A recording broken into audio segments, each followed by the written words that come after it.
What's going on, collectors? Optical 20 back for another video review. This time it is Pulp Fiction from Star Ace, and you can purchase this figure at bigbadtoystore.com. Just click the link down below, or you can go straight to Star Ace. I'm gonna put the website there as well. So as you know, maybe like a month ago or so, I reviewed Vince Vega. Now it's Jules Winnfield from the movie Pulp Fiction. I'm so excited. I got this figure a while back, maybe like 2 weeks ago or so. I just haven't gotten around reviewing this, but as usual, we're gonna start with the packaging. As you can see here, beautiful packaging as always from Star Ace. You can actually display the packaging itself like a backdrop or so if you display the figure. Here he is, the dynamic duo, Jules Winnfield and Vince Vega. Beautiful packaging as always, as you can see there. And if you want to put them together, here you go. Pretty uniform packaging, so they would look good, as a backdrop, let's say, in your DTOF or something.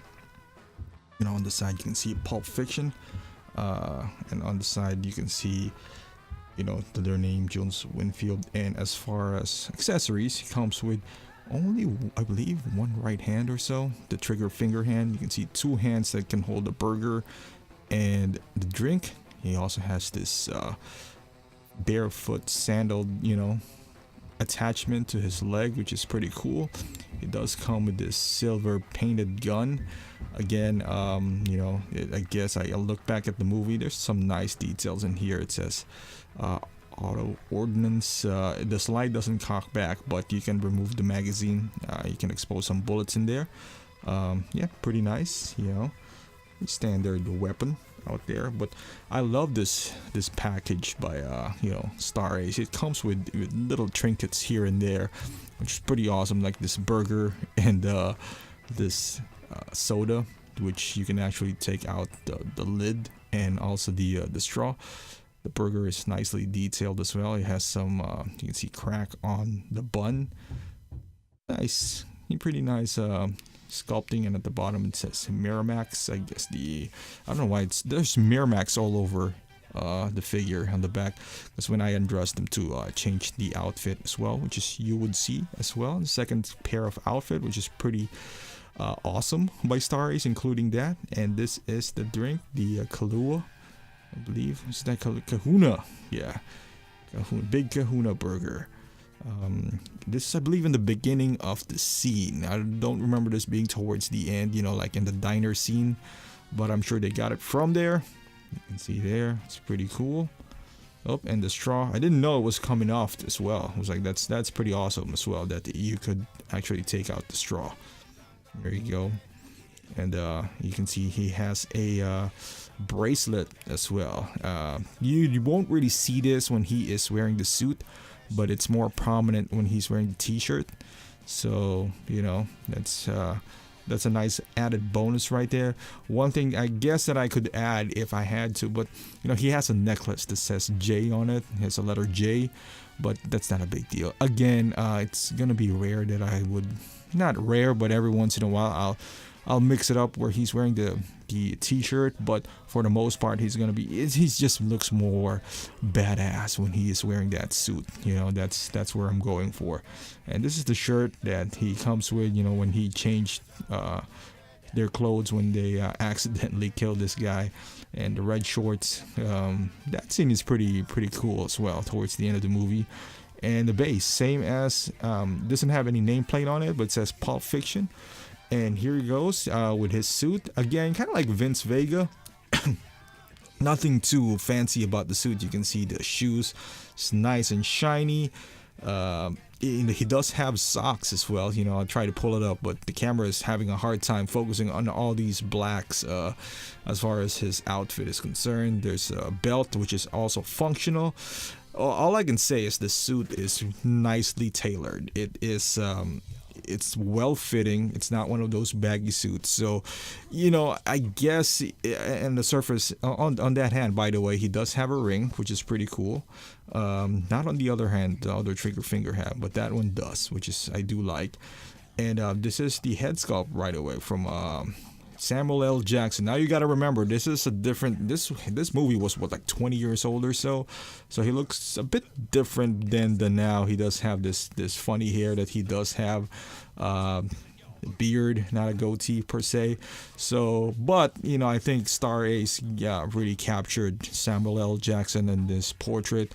Is it spot on? I would say it's there, but you can't mistake him for anyone else. But it's like I don't know, maybe it's the eyes. There's like a hazel on his eyes. Maybe they should have just flat out black it. But this hair is really challenging if you're sculpting this. That's why even on the custom, but I think they did a terrific job on the hair. Also on the facial features, on the facial hair, I think they did a fantastic job. But overall, I'm really happy with how it turned out. Same as with Vince, I'm extremely happy with the sculpt that Vince had as well. I mean, you can't mistake them for anyone else. You see this, especially when they're together. If you've seen the movie, you're gonna instant realize that it's from Pulp Fiction. The way they look at, like with the dress and with the gun and all that stuff. Look at that is nice right there. That is Samuel L. Jackson. All you gotta do is curse in your screen right now or on your phone, and you would know it's Samuel L. Jackson. Look at that guy right there. I'm gonna step back a little bit so you can kind of see him from afar. Changing some lights in here.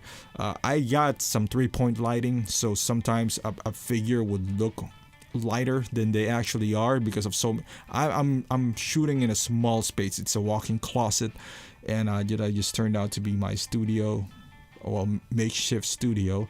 But it's really small, so all the lights are overpowering the figure sometimes, so I gotta tone it down a little bit.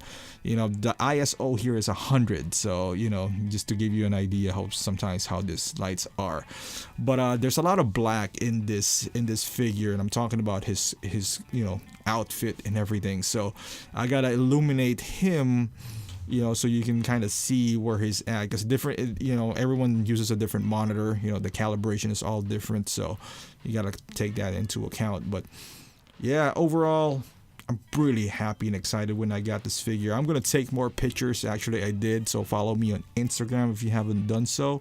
I've started out with Vince, but I'm not trying to go all out yet until I get the dynamic duo together. But now that I do, I'm gonna start an album for both of them. This is him holding the burger. Pretty awesome pose, if you ask me. I just wish he can hold the burger, and I don't know if this is movie accurate that he held both the burger and the drink at the same time. But this is one of those funny aspects where you can dress him up differently. I mean, you can see the joints, which is okay. I'm always fine with visible joints as long as they are functional. I would actually take, for somebody like him, which I would display him mostly in his suit anyway, I wouldn't trade in the joints for posability, like what they did with Bane. With this one, I'm totally fine with visible joints because, like I said, I prefer him in the suit version anyway, so I'm okay with like the knees showing and all that stuff. But it's fun, it's fun if he, you dress him up like this, and you got Vince Vega as well, dressed up funny with the, banana slugs or something, whatever that is, I forgot. But this is him kind of holding the gun when he was in the diner. He pulled it out against one of the robbers. Nice epic scene right there, and he recites like a Bible phrase. Oh, Jules was there. He is. That's I was glad about the briefcase with Vince before, because I like the idea the hand is attached. But in that scene towards the end of the diner, mainly Jules was holding the briefcase. But now you can't have him hold it because the hands is, specifically for Vince. It's a different skin tone. So this is one of those instances where either I wish he had a briefcase as well, or the briefcase was removable. But I get what they did there. I actually, I'm pretty happy with what they did, because sometimes all these accessories, especially big ones like the briefcase, they tend to get loose, and when they do, you kind of, fumbling around the place. Damn, this is sexy. This pose right here, just, and he's a little bit taller than Vince, as you can see there. But I love this set. If you are gonna get one, you can't. This is like Batman and Robin. You just can't get Vince or Jules by themselves. You got to get both. And I'm so happy that they released both. And finally, I finally got both of them together, and it'll look nice on my shelf. So I just want to thank Star Ace for, making both of them. And I don't know if they're going to make any more in this movie line. Yeah, I don't see anyone being, as far as business-wise, I don't think anyone's going to be more profitable than both of them. But yeah, but it's a great figure. One of the most, I would say, kit bashed figure before a custom. I don't want to say kit bashed, but if you are planning to get them, or make one, I would say just buy the Star Ace version. I mean, if you buy the suit, body, and head, it's probably going to cost you close to what it is, but there's some great accessories that they come with. The second outfit, the gun, the burger, the Kahlua, even with Vince, you got the briefcase and all that stuff. So awesome set from Star Ace. I would highly recommend this one.